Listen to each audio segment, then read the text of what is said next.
इंसानों के सबसे वफादार दोस्त माने जाने वाले इन दिनों कई जगहों पर डर का दूसरा नाम बन चुके हैं। सुनसान सड़कों पर आप अकेले अंधेरे में निकल रहे होते हैं तो आपके अंदर जो सबसे पहला डर होता है वो इन्हीं का होता है। चुपचाप सुनसान सड़कों पर आगे तो बढ़ते रहते हैं, लेकिन चाहे रात का अंधेरा हो या फिर दिन का उजाला, इनके हमले का डर आपके दिल और दिमाग पर हावी रहता है कि कहीं झुंड बनाकर ये हमला न कर दें। जी हाँ, हम बात कर रहे हैं स्ट्रीट डॉग की, जो इन दिनों सुर्खियों में है। इस बार किसी इंसान पर हमले की वजह से नहीं, बल्कि संसद में पेश हुई एक रिपोर्ट और उस पर सुप्रीम कोर्ट के फैसले को लेकर इनकी चर्चा हो रही है। तो आइए जानते हैं इस रिपोर्ट में आखिर संसद में पेश हुई इस रिपोर्ट में ऐसा क्या था जिस पर सुप्रीम कोर्ट को स्वतः संज्ञान लेना पड़ा और स्ट्रीट डॉग को सड़कों से हटाने का फैसला देना पड़ा। नमस्कार, मेरा नाम है प्रमोद और आप देख रहे हैं जनसत्ता। संसद में स्ट्रीट डॉग पर पेश हुई रिपोर्ट में क्या है? दरअसल 22 जुलाई 2025 को एक सवाल के लिखित जवाब में पशुपालन और डेयरी राज्य मंत्री एसपी सिंह बघेल ने संसद को बताया कि साल 2024 में 37,17,336 कुत्तों के काटने के मामले सामने आए हैं। इनमें से रेबीज की वजह से 54 लोगों की मौत हो गई थी। ये आंकड़ा राष्ट्रीय रोग नियंत्रण केंद्र यानी NCDC का है, जो कि राष्ट्रीय रेबीज नियंत्रण कार्यक्रम के तहत राज्यों केंद्र शासित प्रदेशों से कुत्तों के काटने के कुल मामलों और से संदिग्ध मानव मौतों का डेटा एकत्र करता है। इस आंकड़े के सामने आने के बाद सुप्रीम कोर्ट ने 28 जुलाई को स्वतः संज्ञान लेते हुए 11 अगस्त को अपने फैसले में कोर्ट ने दिल्ली और NCR के नगर निकायों को निर्देश दिया है कि आवारा कुत्तों को तुरंत पकड़कर नसबंदी करें और उन्हें स्थायी रूप से शेल्टर होम में रखें। साथ ही कोर्ट ने इस आदेश पर सख्त होते हुए कहा है कि इस काम में कोई ढिलाई बर्दाश्त नहीं होगी और अगर कोई व्यक्ति या संगठन इसके बीच में आया तो उसके खिलाफ सख्त कार्रवाई की जाएगी। कोर्ट के आदेश का क्यों हो रहा है विरोध? कोर्ट के इस आदेश के बाद से कई संगठन इसका विरोध कर रहे हैं और पूछ रहे हैं कि ये कैसे हो सकता है। क्या दिल्ली सरकार के पास इतना संसाधन है जो स्ट्रीट डॉग को शेल्टर दे सके? इस पर हम आगे बात करेंगे, लेकिन पहले ये जानना जरूरी है कि आखिर दिल्ली NCR के लिए ही ऐसा निर्देश क्यों?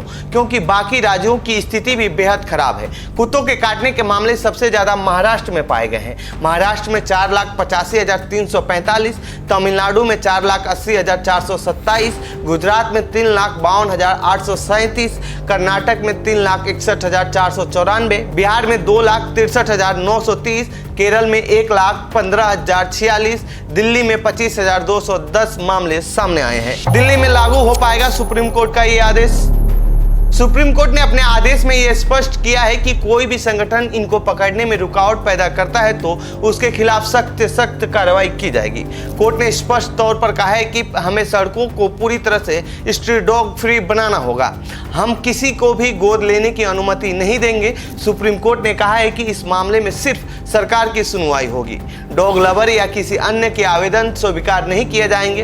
कोर्ट ने दिल्ली में शेल्टर होम बनाने और 8 हफ्ते के भीतर बुनियादी ढांचे के निर्माण का निर्देश दिया है। कोर्ट के इस फैसले के बाद MCD की मुसीबतें बढ़ गई हैं। MCD के साथ मिलकर नसबंदी केंद्र चलाने वाली NGO एनिमल इंडिया ट्रस्ट के अधिकारी ने नाम न छापने की शर्त पर इंडियन एक्सप्रेस को बताया है कि मुझे समझ नहीं आ रहा है कि ये कैसे मुमकिन है। MCD अपने फंड की व्यवस्था कहां से करेगी? हम जैसे NGO को हर आवारा कुत्ते के लिए महज 1,000 रुपये ही मिलते हैं, जिसमें आवारा कुत्ते को पकड़ने से लेकर उसकी नसबंदी के बाद उसे छोड़ने तक का खर्च भी शामिल होता है। स्ट्रीट डॉग के लिए खर्च करने होंगे 15,000 करोड़। पशु अधिकारी कार्यकर्ता मेनका गांधी ने कोर्ट के फैसले पर कहा है कि ऐसा कर पाना संभव नहीं है। पूरे दिल्ली के अंदर करीब 3 लाख से ज्यादा आवारा कुत्ते हैं। उन सभी को सड़कों से हटाने के लिए आपको 3,000 पाउंड यानी पालतू जानवरों के लिए आश्रय स्थल बनाने होंगे, जिनमें से प्रत्येक में जल निकासी, पानी, शेड, रसोई और चौकीदार की व्यवस्था हो। इस पर लगभग 15,000 करोड़ रुपए खर्च होंगे। क्या दिल्ली के पास इसके लिए 15,000 करोड़ रुपए हैं? उन्होंने आगे कहा है कि सड़कों से उठाए गए आवारा कुत्तों के लिए खाने की व्यवस्था करने पर हर हफ्ते 5 करोड़ रुपए की आवश्यकता होगी। साथ ही इनको हटाने की वजह से नई समस्याएं पैदा हो सकती हैं और इससे जनता में आक्रोश भी फैल सकता है। पेट लवर्स एसोसिएशन के राष्ट्रीय अध्यक्ष अशोक प्रताप राय ने जनसत्ता से बताया कि पालतू कुत्तों के लिए नियम है जिनका पालन करना पड़ता है, लेकिन स्ट्रीट डॉग के लिए कोई नियम नहीं है। शायद इस फैसले के बाद कुछ हो सके। साथ ही इनके रख रखाव को लेकर भी उन्होंने जानकारी दी है। सुनिए उन्होंने क्या कुछ कहा है। और जिन लोगों के बच्चे मरे हैं, जिन लोगों के बुजुर्ग लोग मरे हैं आवारा कुत्तों को काटने से, एक कबड्डी प्लेयर था, उसको रेबीज हो गया छोटे से बच्चे को उठा के रखने में। इस तरह की घटनाएं आम हैं। लोग पेट डॉग्स को ब्लेम करते हैं, उन पे कानून बने हैं, लेकिन स्ट्रीट डॉग्स के ऊपर कोई कानून अभी तक नहीं बना था। और बल्कि हाई कोर्ट ने तो उनको फीडिंग की जगह एलोकेट कर दी थी, जिससे कि एग्रेशन और बढ़ गया था इन कुत्तों का। बहुत सारे एनजीओ वाले जिनकी दाल रोटी इन आवारा कुत्तों के ऊपर चलती थी, उनकी दाल रोटी भी बंद हो रही है। तो ये डिसीजन हम स्वागत करते हैं। हमारा एक ही कहना है कि इन कुत्तों को जो रिलोकेट करना है उसकी सुविधा ठीक से देखी जाए।